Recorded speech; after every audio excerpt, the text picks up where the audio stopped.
Hello, সবাইকে স্বাগত জানাচ্ছি আজকের ভিডিওতে। আজকে আমরা দেখব যে কানাডা সরকার অফিসিয়াল ওয়েবসাইটে একটি গেজেট পাস করা হয়। এটা হচ্ছে যে ভলিউম 158 এবং নাম্বার হচ্ছে 13।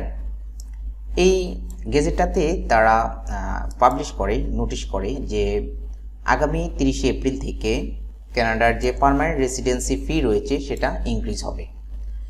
তো নর্মালি কয়েক রকম তাদের ফি রয়েছে, যেমন টেম্পোরারি রেসিডেন্স যারা অ্যাপ্লাই করবে তাদের বিভিন্ন অ্যাপ্লিকেশনের জন্য নির্ধারিত কিছু ফি রয়েছে, পার্মানেন্ট রেসিডেন্সির জন্য রয়েছে, দেন এখানে ফ্যামিলি স্পন্সরশিপ, সিটিজেনশিপ, এইরকম বিভিন্ন ক্রাইটেরিয়ার অ্যাপ্লিকেশনের ফি রয়েছে।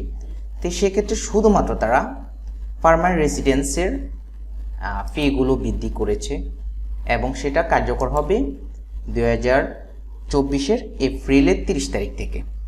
তা আমরা সেটা একটু জেনে নিতে পারি। যারা কানাডা বিষয়ক বিভিন্ন বিষয়ে আপডেট থাকতে চায় বা যারা আবেদন করবে, তো তাদের জন্য বিষয়টা জেনে রাখা ভালো হতে পারে।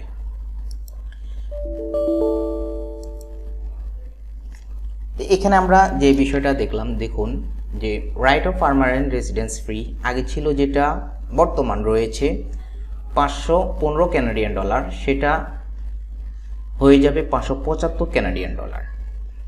দেন যারা স্কিল মাইগ্রেশনের মাধ্যমে আবেদন করবে, তো তাদের প্রিন্সিপাল অ্যাকাউন্টের ফি ছিল আগে 850 কানাডিয়ান ডলার, এটা হয়ে যাবে 950 কানাডিয়ান ডলার। এইভাবে একটা টোটাল লিস্ট দেওয়া আছে। এই ওয়েবসাইটের লিঙ্কগুলো আমি ভিডিও ডিসক্রিপশানে দিয়ে দেব।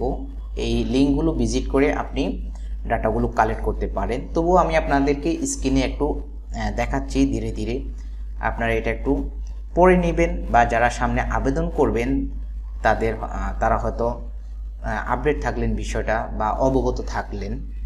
যেমন পার্মানেন্ট হোল্ডার যারা আবেদন করবে, তো সেই ক্ষেত্রে 335 কানাডিয়ান ডলার আগে ছিল, এখন হয়ে যাবে 375 কানাডিয়ান ডলার। এই হচ্ছে যে পুরো বিষয়টা। আমি জাস্ট আপনাদেরকে ইনফর্ম করলাম যে আগামী 30 এপ্রিল থেকে পার্মানেন্ট রেসিডেন্স সংক্রান্ত যে অ্যাপ্লিকেশনগুলো রয়েছে সেগুলোর অ্যাপ্লিকেশন ফি ইনক্রিজ হবে, বৃদ্ধি পাবে। সবাই ভালো থাকবেন, সুস্থ থাকবেন। আল্লাহ হাফেজ।